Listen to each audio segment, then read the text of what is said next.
Oh boy, oh boy, oh boy, oh boy. I knew you'd like that video, so I left it there from my last show. What do you think about this? What is your first impression of Chris d'Entremont walking to the liberal conservative, leaving his writing as a conservative, becoming a liberal, and giving a majority within 2 seats to Mark Carney? Your thoughts? Well, Nico, you know how many times I've seen this. Even when I worked on the Hill, I remember prominent members of first, even the Reform Party days and the Conservative Party applications like this, and they would make a big deal of the fact that they had seen the light. Time to move to the Liberals. Of course, they were rewarded with some little job.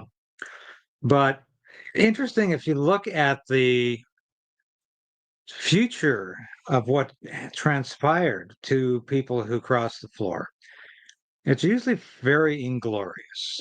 They wind up being defeated because the people think we can't trust this guy or this woman. Exactly. And that always happens. And they say, okay, you wanted to run as a liberal, we should have run as a liberal. And sometimes they don't even get their nomination because the Liberal Party won't trust them. But I think of, that really seamy case in Toronto, and by God, I was still working on the Hill at the time. I almost worked for her, Eve Adams. I mean, you might remember, maybe you don't remember Eve Adams. She was a rising star in the Conservative Party. She was having a little romance going with one of Stephen Harper's communications aides, who was in the news recently, criticizing Pierre Poilievre. And you've never heard of Eve Adams again because she was defeated as a liberal in that seat. And she never heard of her again. But there's been so many others. And I really have no time for people who cross the floor for political gain. And I don't know what's going to happen here. I've been predicting this all week. I think by accident, we might have the government fall because this could be a replay of 1979 when Joe Clark failed to secure the support of 6 creditistes. That's way past your time. I vaguely remember it. I'm old enough to vaguely remember it. But historically, of course, I'm well aware the Joe Clark minority government fell over John Crosby's budget in December 1979 because it did not seek the support or guarantee the support of its 6 small c conservative Quebec members of parliament who were part of what was the Quebec wing of the Social Credit Party. And Joe Clark, being as arrogant as Mark Carney is, decided, well, I don't have to ask. I don't have to wheel and deal. They're going to support the budget. They did not support the budget. And to surprise of everybody, and literally it was, people did not see this coming. And Joe Clark and the government did not see this coming. The Creditiste members voted against the government in the budget, and the government fell. And Joe Clark was finished as prime minister after 9 months, and Pierre Trudeau was back in February as first of all being drafted back as leader of the Liberal Party, and then became prime minister in 1980 and spent the next 4 years and his swan song repatriating the Constitution and going on some global mission for peace in his last 4 years. So anything can happen, Nico, in politics. And Mark Carney, I think, really does want an election. But he just wants to play the blame game with Poilievre and Don Davies of the NDP and the Bloc, and this is politics at its most febrile, its most diseased. When there's all of this blame game going on, and I don't want an election, but I really do. You want the election, even though I want one too. And it's just nauseating, which is really why I didn't do a show on the budget, because I'm just saying, holy hell, it's the same crap as you. Yeah, biggest deficit. And anyway, I'm going beyond our parameters here, but no, but that's the next subject. We have to talk about the budget quickly afterwards. But one of the questions that I have for you, because I was looking at it during the last show, during my last show I just recorded before this, and I didn't do the research on it because I didn't think about it. But from what I could find quickly, it has never happened that defaction. So people like Chris d'Entremont, that is leaving the Conservative to go to the Liberals, have turned a minority government into a majority government. This is my biggest problem, because this type of stuff should not happen. If you were like, let's be honest here, people vote for the party. They rarely vote for the MP themselves. They want the person that's running the show, which in this case was Pierre Poilievre. They voted for Pierre Poilievre. They didn't vote for Chris d'Entremont. And by him leaving and going to the Liberals, he's basically slapping in the face of the people that voted for him. Do you agree that that shouldn't be legal, as in, if you're going to leave your party, you should automatically become an independent, and it should trigger a by-election for you to have to be re-elected because you were elected as somebody from a specific party?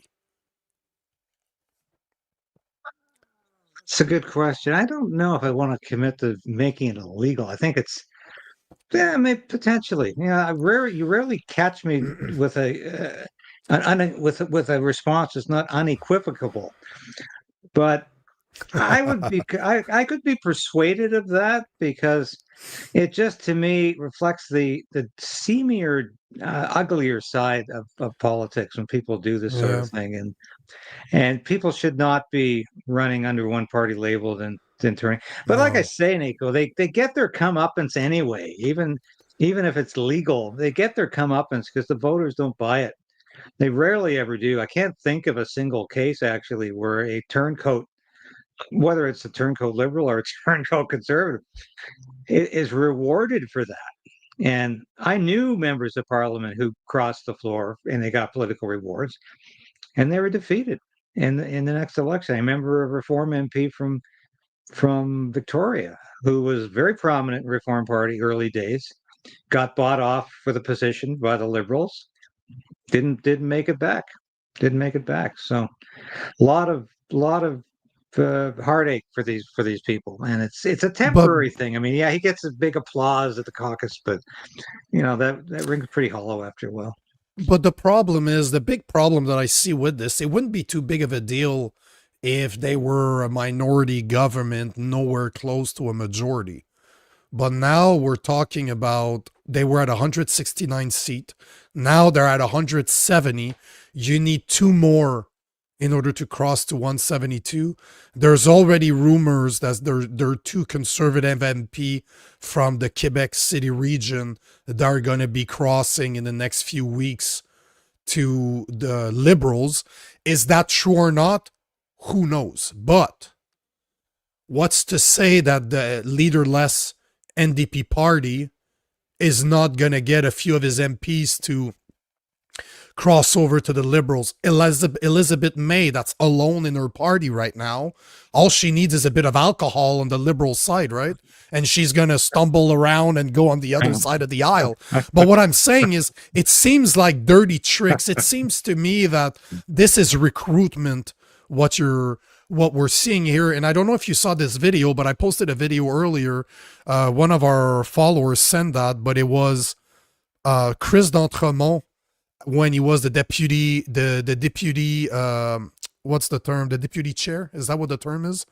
When he was asked a question that was back in 2022, and he was asked a question by the Oshawa conservative MP, by one of his constituents, saying, we're worried that the WEF is interfering with our democracy. So could you tell us who are the MPs in this House of Commons that follow the WEF, that believe in what they believe? Obviously, I'm paraphrasing.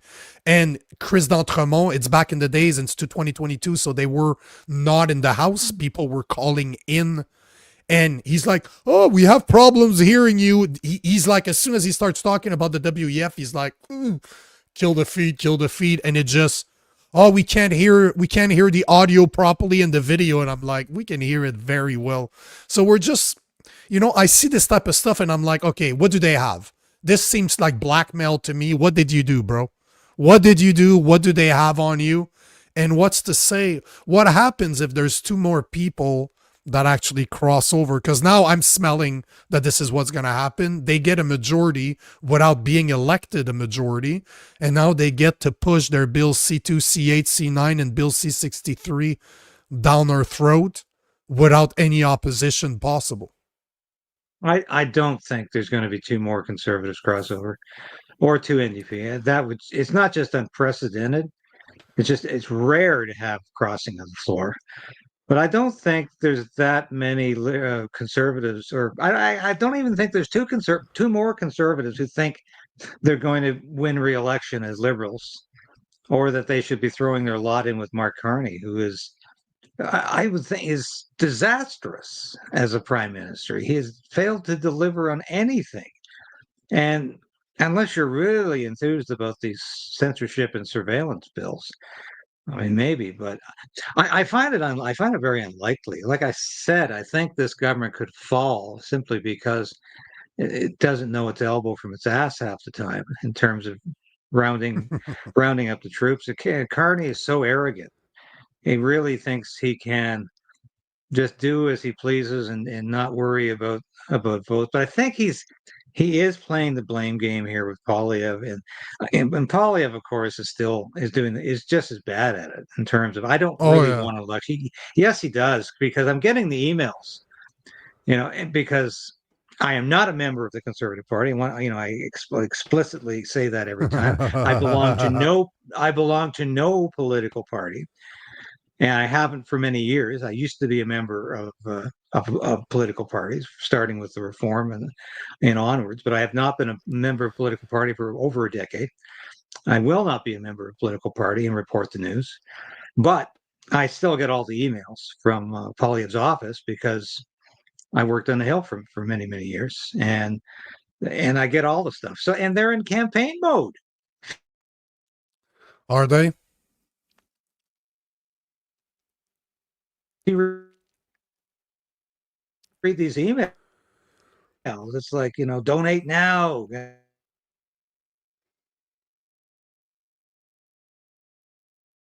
Get ready. Election readiness. Okay, we're back. Yeah, we're back. We're back. Yeah. So. Oh, no, we're not. You're gone now.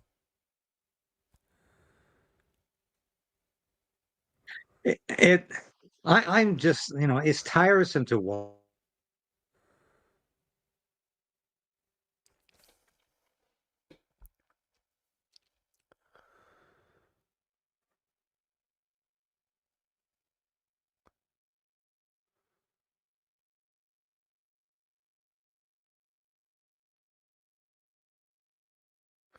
Guys, can you guys tell me is it me that's lagging or is it David that's lagging? Because I heard nothing of the past 30 seconds. So if somebody in the comment could tell me who's lagging, can you guys? I'm seeing us both disappear here. Well, if we both disappear and I still see you, that means you're disappearing. Okay, so it seems like, oh Jesus, people are David. They're all blaming you for the world's problems. Okay, that's good. Mea culpa. So you were saying that the last thing we heard is that you're still getting the emails from the Conservative Party, and as per what you're seeing is they're in election mode, like they're in campaign mode. They're asking for money. Oh yeah. Definitely, and it's quite obvious. And I think I think they would like an election, but I think Mark Carney wants an election too, and unless he can, but I mean, it's very difficult to cobble together a majority because it's so unstable like that. So I don't know. Like I said, I am just hoping we can get rid of this legislation that's in front of us. That's the thing that matters most to me, because it literally is a question of my livelihood. Am I going to be targeted as a enemy of the state? Am I going to be hauled off of social media? Am I going to have my YouTube page disappear? All of this, and you're right. Am I going to have the cops at my door at 2:30 in the morning questioning me about the post I put up on X that morning? I don't want to live in a country like that. I don't want to live in a country like that. And if the country becomes like that, I'll seriously consider leaving this country. I'm right there with you. Going to an independent Alberta if that happens, where this BS ain't going to happen. Because I'm sick to death of being running from these goddamn ravenous fiends who are running this government. These goons. It's a clown show, and I'm sick of it. So I mean, these guys can posture all they want, but unless we get some systematic and real change in Ottawa, it is just going to get worse. And I'm just hoping to get this delayed at the very least, perhaps indefinitely. I don't know. But if you're watching this and you think, what's the most important thing ahead of us right now? Is it the trade agreement with the United States? No, it's not. It's the fact that you could lose your free speech in a couple of weeks. Yep. Yeah, that's 100%. the most important thing. And it's unfortunate too many people can't see that. And certainly that's not what Pierre Poilievre's talking about either. He's, you listen to him, he's already doing the election speech again. Safe streets, safe communities, jail, not bail. It's the same talking points. And God, if he falls into that trap again of becoming the chief enemy of Donald Trump, with his elbows up as high as Mark Carney, oh God, I don't want to watch again. I can't stand it. But you hit the nail right on the head. What worries me are Bill C2, C8, C9, and Bill C63. Those are the four things that scare the shit out of me, because if those passes, the next thing is digital ID, a digital ID that's attached to your biometrics and then your finances, and we're screwed. They have all the bills to censor people, and they have all the technology to take your banking away from you, to debank you, like what happened in Vietnam to millions and millions of people. That is scary, and I don't think that you can claw back digital IDs. If people agree to that, if they agree to a digital ID, we are screwed. We're royally screwed. So the game plan is very simple. Just look at what's going on in the UK. What's happening in the UK, what happened in the UK is starting to happen here. And it's very important that we can't let that happen. That the only thing I saw when Chris walked is I'm like, we're 2 seats away from getting my free speech taken away. Yeah. That's all I see. That's all I see. If the government doesn't follow it's going to happen anyway. The NDP are 100% behind censorship and surveillance. They're even worse than the Liberals, and the Bloc loves it too. The Bloc is 100% behind censorship, and so it's like I said, it's hopeless if this government doesn't fall. It's hopeless. The bill will pass, and there hasn't been enough pushback from the Conservatives as usual. There's been some good comments from some of the members, Leslie Lewis especially. But in terms of the leader taking an active role, and here's a good segue. You know what I'm hearing from my people in Edgewood, BC, is that Pierre Poilievre better not want an election too bad, because we're mighty pissed off at Pierre for not doing anything for this farm, not saying anything, not even mentioning the word ostrich. The local MP is a Conservative. He's been doing a hell of a good job. But, that's how Poilievre balances this stuff. I mean, yeah, you do your little thing here, but don't expect me to back you up publicly on this. And, you go out there and you say what you need to say because, hey, it's your constituency after all. You do it. But don't expect me to make a major issue out of this. I got bigger fish to fry, boy. And that's exactly what's happened with this, because we needed huge pushback in a way the official opposition leader could provide to some degree. He hasn't done that, and that's been very disappointing. So I'm hearing a lot. I get a lot of emails from the folks who watch my show, and I haven't missed a segment. I don't do the whole show all the time, obviously, on the ostrich farm, but every day for at least the last 30 days, maybe 45 days, there's been a segment about the ostrich farm. I do a segment every day. Even if it's 5 minutes, I bring people up to date. I talk about the emails I'm getting. I talk about my last conversation with Katie Passatney. Talk about my last conversations with the people on the ground there. I'm in touch with them every day. And I've made some great contacts and sources who are there telling me what's really going on. I was on the phone with Katie around dinner time here. She was crying because she's not anticipating a happy response from the Supreme Court tomorrow. She's hoping and praying for the best, but it's difficult to believe sometimes because this is a very woke Supreme Court that just, of course, said, hey, there's no mandatory minimums for possession of child porn. That's the kind of Supreme Court we have. So do you think they're going to say the CFIA is wrong, that the Liberal government's No. wrong? And what's chilling here too, Nico, is that I was talking to one of the people on the ground who's really responsible for a lot of the security. And he said, what scares me, David, is the RCMP has totally changed shifts. They've removed all of the people who have been here for quite some time, and they've added all new people who don't know the farm. They don't know Katie. They don't know her mother, Karen. They don't know It's the clever. supporters. They're not sympathetic. And I said, hey, I spent a lot of time in the military, and that's standard operating procedure when you're about to attack, when you're about to invade. You change if you're invading basically an undefended location. You change the staff, you change the soldiers, you change the personnel to people who don't know anybody on the other side, so they can be as ruthless as they need to be without saying, I really don't feel good about doing this because I know that person. I've gotten to like them. I've gotten to know them. I've gotten to understand them. I understand their issues. Same thing happened in the Freedom Convoy. When the Emergencies Act went through, whole new bunch of cops arrived who had never had any dealings with the protesters, had no idea who these truckers were, and they were as brutal as hell. And why I can say that because I was standing next to people who got it on the head. I barely missed it myself.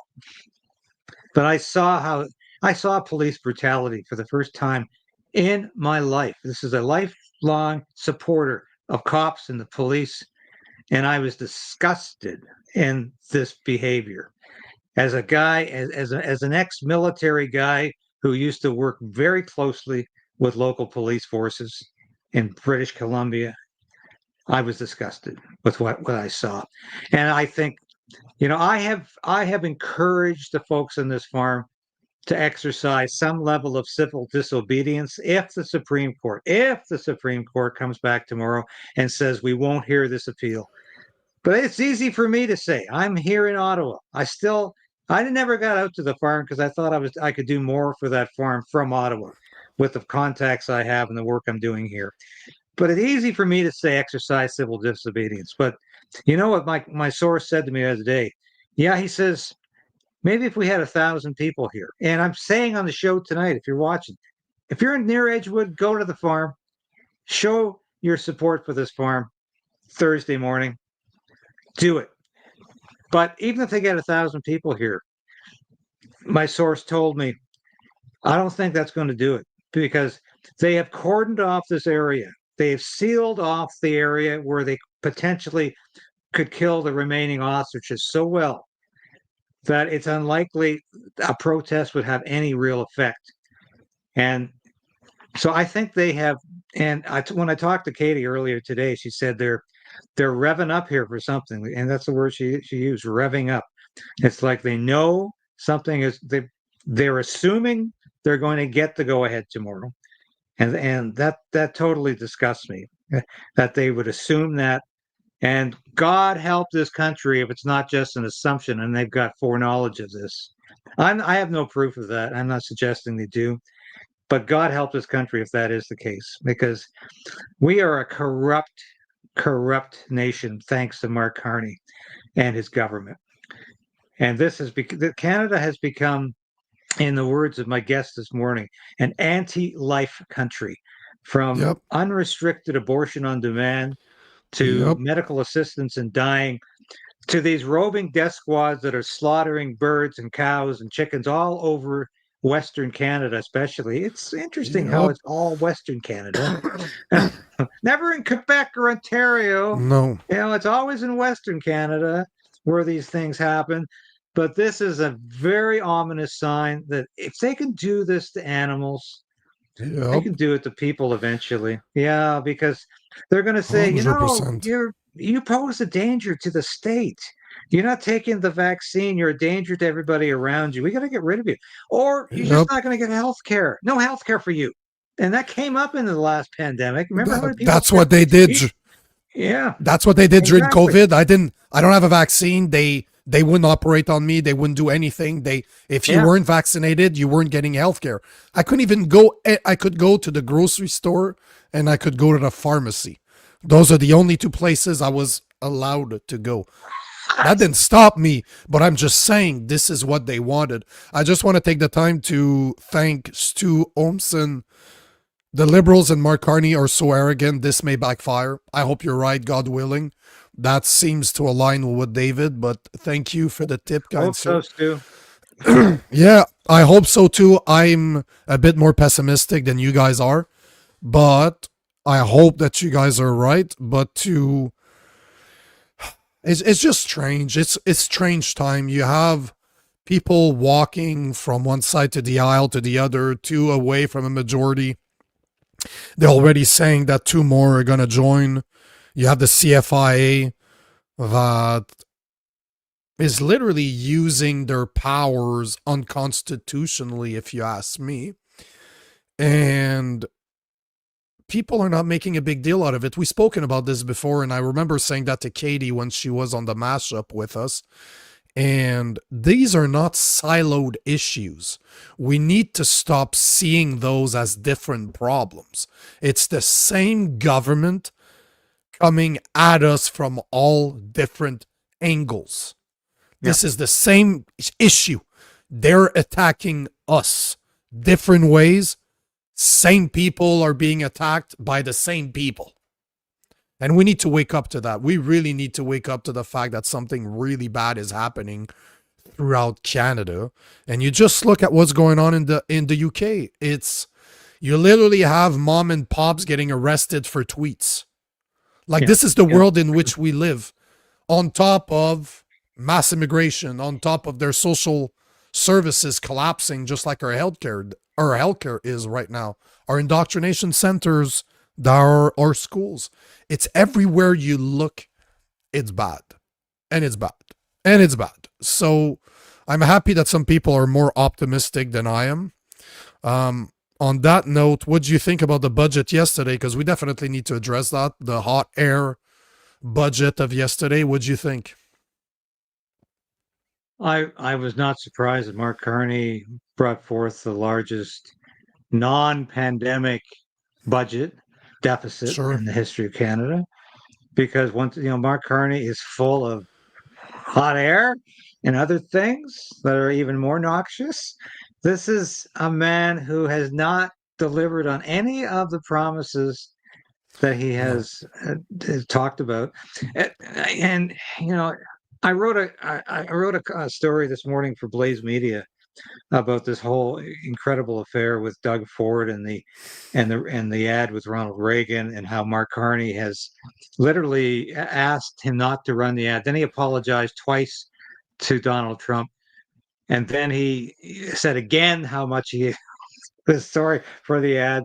The man is a joke. This is a guy who, I was playing clips this morning of Mark Carney saying, we're at the precipice of a new era. Canada can no longer go forth as trusting the United States as its chief ally and its chief trading partner, blah, blah, blah, blah, blah. And we all knew he was just full of crap. And Yep. he can't even, this is a banker, who said, I am the big boy. I understand the world. I understand high finance.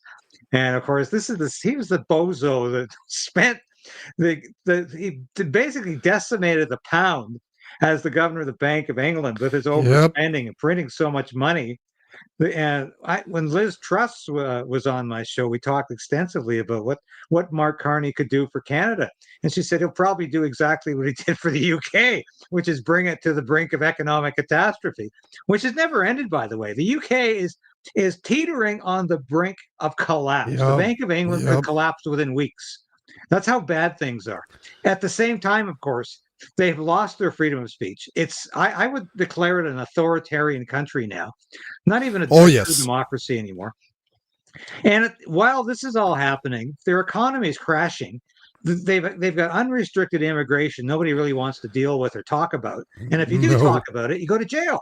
If you talk about the problematic immigration policy they have, don't talk about it, or else the cop will be at your door.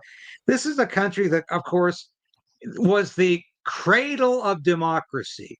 And this was the country that embodied democratic thought over centuries, from the Magna Carta onward. This was the country that defined what democracy was. It was the inspiration for the United States. I always say the American Revolution, and my American friends initially disagree with me until they think about it. I say, you guys wanted to be more British than the British. That's what the American Revolution was about. You adopted all of the British ideas of liberty and freedom of speech and freedom of thought from John Locke and all these other great English philosophers. You just took them for their word. And that's what the American Revolution was all about. It was exemplifying the best of Britain. Today, Britain is nothing but a pale shadow of its Yep. former self. It is a joke. It's a clown show ruled by a fat bureaucrat named Keir Starmer that some idiot in the monarchy decided to knight for some godforsaken reason. I have no idea why you'd want to knight some stupid-looking bureaucrat who literally looks like he just stepped out of a classroom. This guy should never have been knighted. He should never have been elected as leader of any political party, and should not be prime minister today. But my God, they're reaping they're reaping the whirlwind for what they have done in Britain right now. Starmer is a disaster, an absolute disaster, and of course, he represents what Mark Carney can do to Canada if he's Yes. around long enough. You know, But it's not going to take that long because Carney's here to finish what Trudeau started. That mass immigration is already here. And what's Starmer talking about now? Digital ID to fight mass immigration. It's the dumbest thing ever. They created a problem in order to sell their solutions. Now they're telling us, oh, we're going to fight mass immigration by digital ID, because obviously the people that are illegal here are not going to have a digital ID. But sir, how are we going to apply for a digital ID? Oh, with your regular ID. So you need regular ID that they're giving to illegals now. So it's the dumbest thing, yet they're trying to sell the idea that this is the solution. And guess what? For the people out there, Canada is working on a digital ID right now. They've been working on it since COVID times. They wanted to digitalize the passport, the vaccination passport, so that you could travel the world with your passport that was digital and approved by all those countries. So they've been working on them for years. It's just a matter of time before they push it. But they need the censorship bills first, just like the UK did. The blueprint is right there. And Mark Carney is big friends with Starmer. They're very big friends. They want to be the UK. Like, Mark Carney is a big fan of royalty, is a big fan of the British people for some fucking reason that I don't understand. But it's literally a gong show. It's a clown show, and the peasants are very entertained because we got bread and circuses. Let's focus on the World Series because that's what really matters. Yeah, that was very poetic. But oh, Jesus. The World Series, yeah. So I if that's emblematic of where we're going as a country, I guess it's going to. It didn't turn out the way Doug Ford wanted it to, but I was joking, like, Doug Ford is. Why does Donald Trump really despise Doug Ford so much on a visceral level? And it really is a visceral level. He really can't stand this aging punk, as all Doug Ford is. And why does he really dislike him? It's because Doug Ford is an obnoxious son of a bitch. Excuse my language, but it really is. Yep.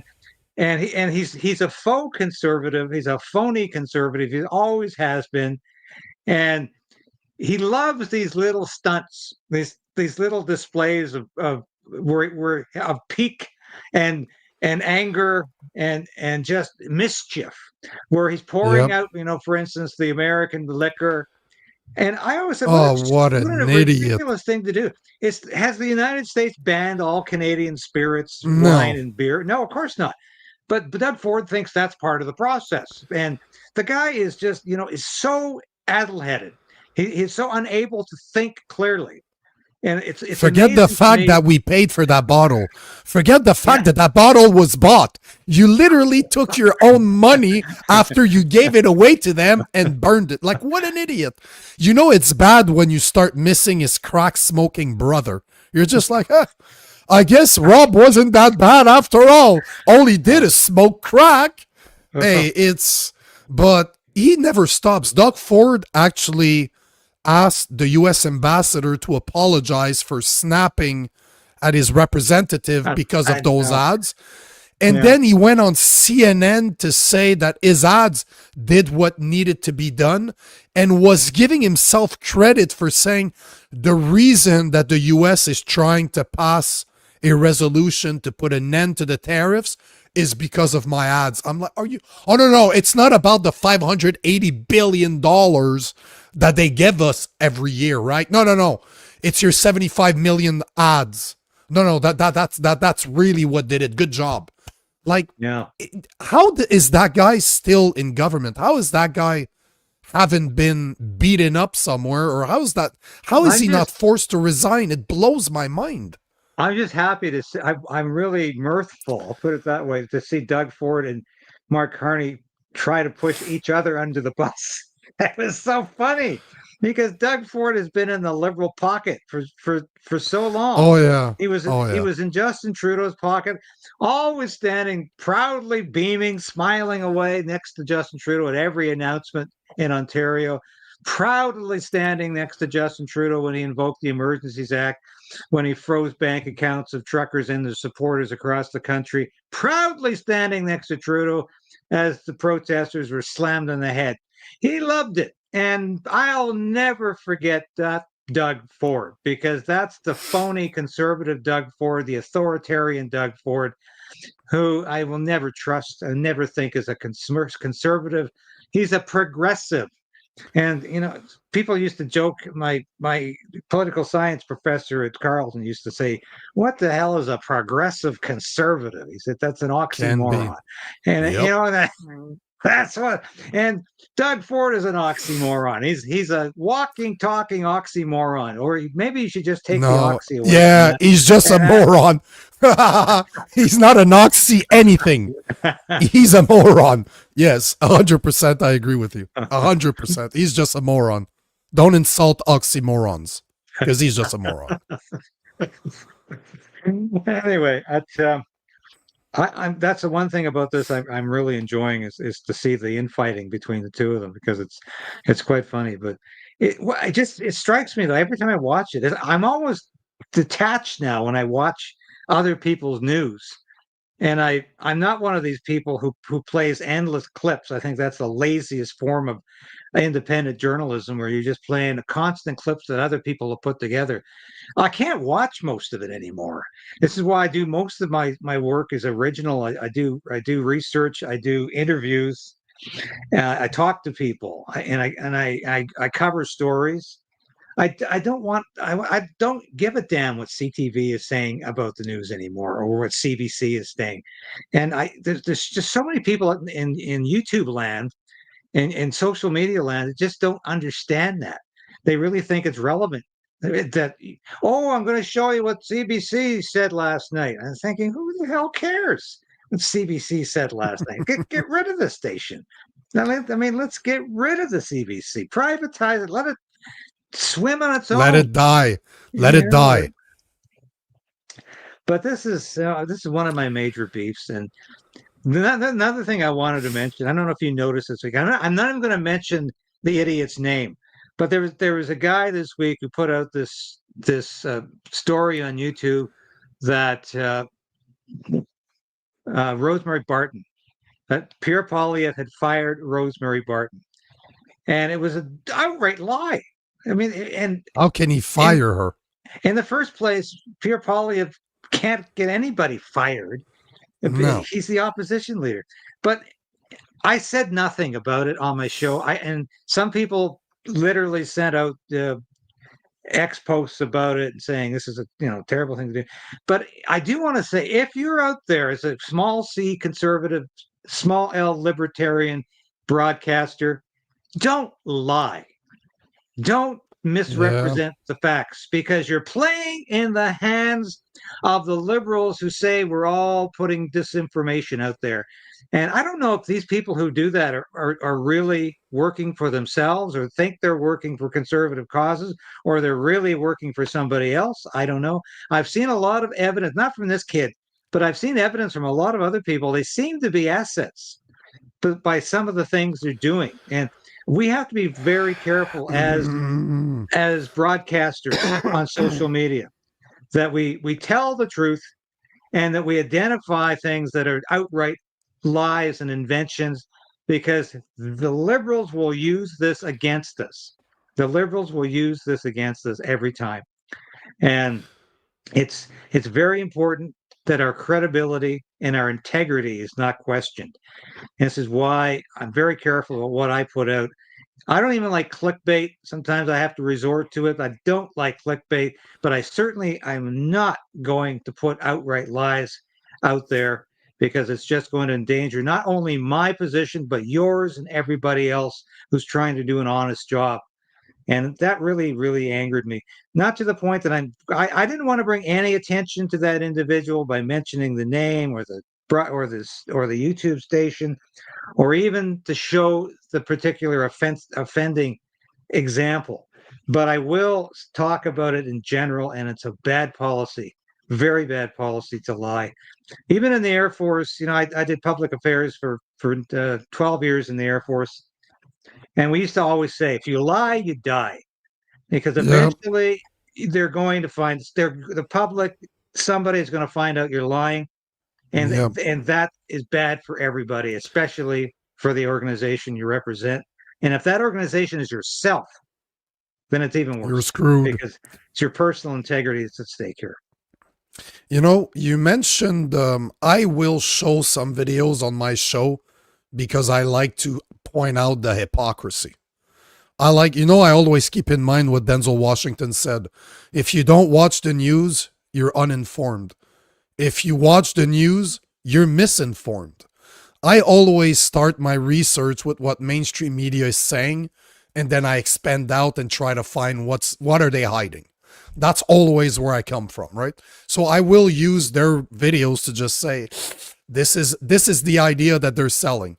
What's really happening behind closed doors? Because I want to find common sense with the left. I want to be able to have them and realize that we're more alike than not.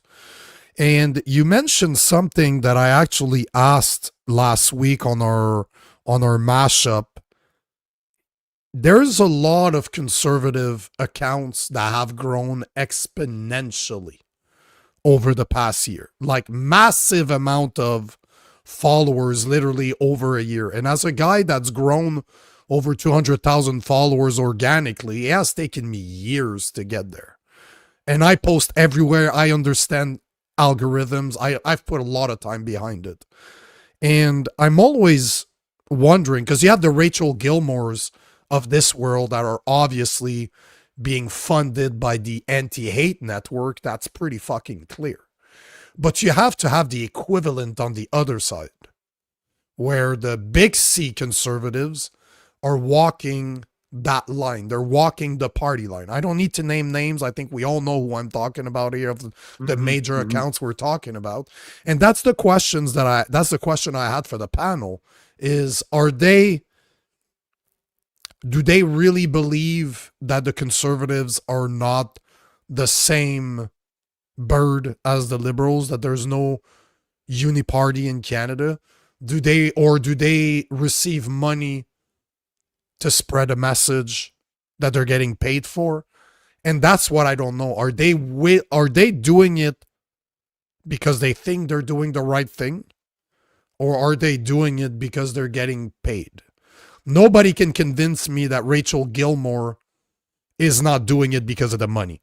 You can't be that stupid You just can't. It's not possible to be that dumb. You have to be paid to be that stupid. But I wonder, on the conservative side, is that what we're seeing right now? Because there's a lot of pandering to Poilievre on the big C conservative side. No matter what he does, it doesn't matter. He's always good. We have to trust that he knows best. This is really how a lot of the big C conservatives are treating Pierre Poilievre. And I cannot stop thinking that a lot of those influencers / content creators that are visiting the House of Commons, that have them on phone calls, that have them on their podcasts, are not playing a game that they're being funded for. I don't know what your opinion is on this, but this is what I asked the panel last week, and we all seem to agree that it's either they know exactly what they're doing, they're being paid to do it, or they actually believe that Pierre Poilievre is the man for the job. But I have problems believing that. Well, I have problems believing that too, because I know who you're talking about, and it's been my growth, and I got into this rather late because I should have gotten into this during the Freedom Convoy. I waited too long to get into it. So my audience is great, but it should be a hell of a lot more. I get suppressed every day, and I know when I'm being suppressed. And you're suppressed even more than I am when I look at some of the numbers you're getting for the work you're doing, the quality work you're doing, and the numbers you're getting. I'm saying, holy shit! I'm shaking my head. And I'm seeing other people out there who do absolutely nothing but sit on their ass and put other people's work up. And they're getting huge numbers. Yeah, is there something going on? Obviously. I mean, I'm not stupid. And I couldn't live with myself if I said everything Pierre does, like he's my best friend, And I actually know Pierre Poilievre. I've known him for 21 years. No, we don't have dinner, or we don't go out for drinks every week. But I know Pierre Poilievre, and if we're in the same room, he would come over and say, "Hi, how you doing, David?" We've known each other. These idiots who I see, like Pierre did this. Pierre, we love Pierre. We love Pierre. They don't even know the guy, and have to, he would not recognize him in the same room. But yet they're so obsequious. They're toadying to this, and that is a recipe for disaster. I always tell people, don't tell a politician exactly what he wants or she wants to hear, because they will become a megalomaniac. They will become convinced of their own publicity. They will. It happens every time. And it's no different from Hollywood stars who actually start to believe their own publicist about how wonderful they are, how perfect they are. We are not here as journalists, as independent journalists, to verify and to affirm everything the Conservative Party of Canada does or the Conservative Party leader does. If we can't criticize, if we can't say, okay, good job here, but bad job here, we need improvement here, we're going to have a warped political party that continues to grow in a warped manner because there's nobody there doing the pruning. And that's what our job should be. We cannot constantly say you're doing everything right when they're not doing everything right. We need to be there as critics. And if all you are is a propagandist every day, if you're on the air every day saying, you can do no wrong, Pierre, you can do no wrong, you're wonderful, you've done it again, Pierre, wonderful answer there, Pierre, fantastic response, couldn't have done it better myself, you're not helping either Pierre, who you think or the political process in Canada. You're endangering the political process in Canada by being nothing but a cheap propagandist. Well, maybe cheap's the wrong word, because you might get a good dollar off of it. But that, to me, is the most worrisome thing I see on social media today, is that we are becoming like the newspapers of the 19th century that were bought and sold by the liberals. Like, we still have the Kingston Whig Standard. That's because it was a liberal paper. And papers in the U.S. were the same. They were Republican papers or Democratic papers. And if you're a Republican, you read the Republican news in your Republican paper, and you had no idea what was going on in the Democratic world. So that is no way to live. This is not what we're here for, is to constantly affirm one political party over the other. And we need the freedom to criticize. And if we lose that willingly, that's even worse. If we give that up, what are we on the air for? And this is why I enjoy these discussions, because if you're saying something that I think, well, I can't agree with that, and it's a rare occurrence because we're very much in sync on politics. But I'm not going to sit here and say, I can't disagree because this station is all about agreement here, so we have to agree on everything. But that's what I'm seeing too much of it, and it does concern me. And I'm glad you brought it up because it's not something I talk about very often on my show, because people say, "Oh, sour grapes," or they say, "You're just jealous of." So Yep. I don't bring it up very often because it sounds like I'm griping about other people's success. But I think I've had considerable success on my own, not just on broadcasting, but I continue to write. And none of these people are capable of writing, as far as I can see. They can't put a sentence together. So I'm proud of the work I do that way, and I'll just I'll keep hammering at the truth, and that's what I'm here for. I'm not here to be a propagandist, and I never will be, because I know what that's like. I worked in Parliament Hill for many years. I mean, 5 or 6 years. It was long enough. It's time to leave, because your life is not your own, your time is not your own, and your opinions are not your own, because you've got to reflect the political opinions and beliefs of the party your MP is working for, or or the cabinet minister you're working for, and it's always that way. So it's very difficult when you can't speak the truth sometimes, and this is why doing this is very liberating for me, because it's one of the first times since I left the military, since I left Parliament Hill, that I've been able to just say what I want to say without having it vetted, approved, signed off on by X number of people. I can say what I want, and you can accept it or reject it. And I think that's the beauty of what we're doing in independent media. So don't ruin it, people. Don't turn this into a propaganda agency. And I think that's my concern. I think that's what you're saying. And I question why some people are meeting this huge success when all they're doing is meeting out propaganda. And this is wow, my voice is basically gone. But this was the it's 10 hours of recording in 2 days. My voice is completely gone, but that's kind of the point that I was trying to make. I'm happy that you made it for me, but I don't want independent media to become the new mainstream media, to become the one that's getting paid by a political party as a propaganda arm, just like the CBC and CTV News is. I don't want that. That's the whole point of being an independent media. And if you're gonna tiptoe the party line, you need to stop calling yourself independent media.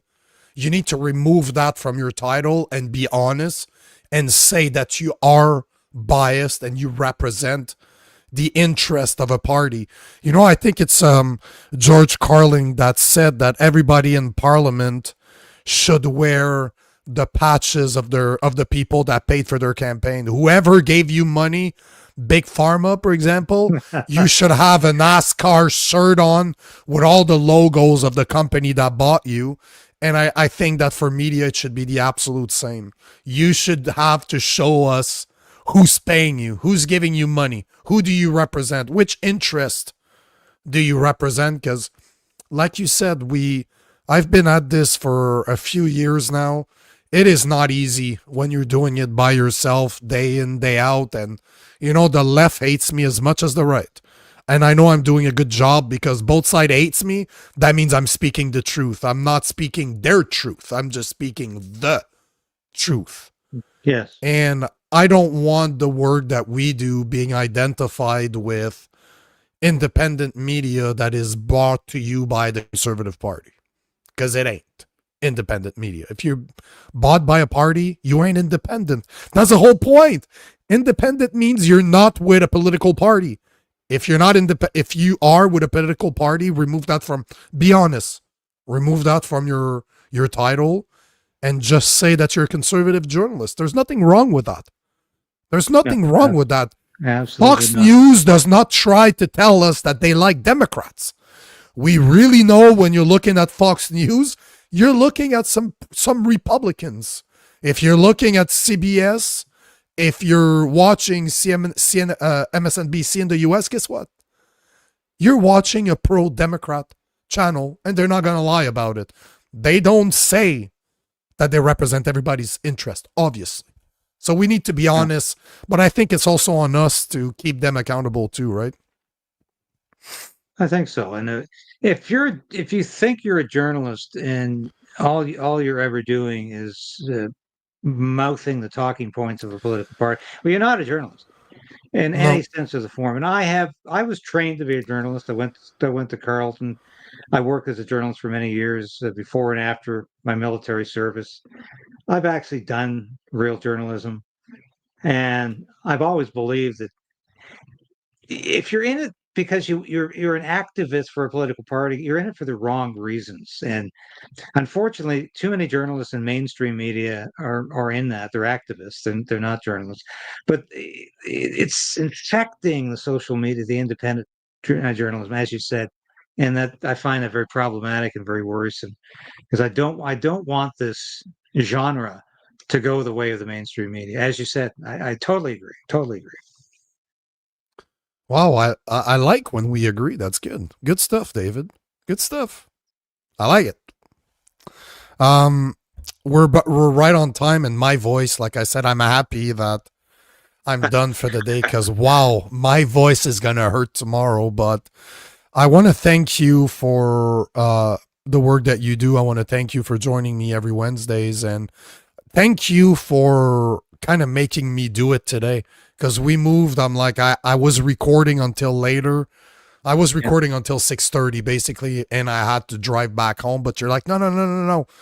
Let's keep the momentum going. So let's just move it instead. So I'm happy that you made me move it, because although my voice is completely gone now, we had a great conversation, and I seemed to, if I judge by the comments, they were entertained. At least they were informed, entertained. They liked the content. Let's say that. So I want to thank you for kind of nudging me in the right direction today. And both, again, I will always enjoy our conversation every Wednesday. So I hope this continues. And guys in the audience, thanks for being here. Join us next Wednesday at 6:30 Eastern. And David, I don't know if you have a word of the end, an end word, the last word, the end word. It's going to be a hell of a day tomorrow. I'm up at 5. I've got to get 3 articles written for my media outlets. 2 of them are U.S. They're very interested in the ostrich story, and they're waiting to hear what this decision by the Supreme Court is. I am just so I'm going to be as emotional as anybody with this story, and Katie will be on my program sometime after the announcement. And as I said, we spoke tonight. She was already, very, very emotional about what could happen tomorrow. My heart goes out to that farm and those people. This government has done everything possible to destroy their livelihood, destroy their farm, destroy their living, everything about them, and they're gleefully doing it. When you watch these goddamn CFIA goons doing their job, these are a bunch of rank amateurs who can't do anything except kill. They have no knowledge of veterinary skills, no knowledge of how animals should be treated, no knowledge of agriculture. They're just absolute goons. And this has been painful to watch, and it's going to be very painful. And if this goes against this farm, even as a journalist who likes to be objective about most things, I'm not objective about this story, and I'm going to be crying with Katie tomorrow if it turns out that way. Keep me up to date, because that's definitely something I want to speak about tomorrow. So keep me up to date when you do have an update. Yeah, 9:45 a.m. Eastern time should be posted on the Supreme Court of Canada website. So I'm on our mutual friend Jason Levine's show, his coffee show in the morning, and we're going to be on live when that announcement comes down. So we're going to be commenting on it live as it comes down. So, and then I go from there to having Katie on my show. So but it's going to be a hell of an emotional day. If the miracle happens and the Supreme Court says, yes, we'll hear the case, there's going to be just such joy in that farm. And if they have heard nothing but bad news, they've been subjected to nothing but tyranny and terrorism and harassment for the past 6 weeks. Well, and even longer in terms of the legal battle, the lawfare that's gone on. It's going to be joy. And that's what I'm hoping and praying for tonight. And that's what I'll be praying for before I drift off to sleep tonight. All the best tomorrow. I'll keep an eye on it. And yeah, I'll reach out to you tomorrow to see what's happening. But once again, thanks for what you do. And guys out there, thanks for your comments. And we will see you next week, 6:30 p.m. Eastern time. See you there. Next week.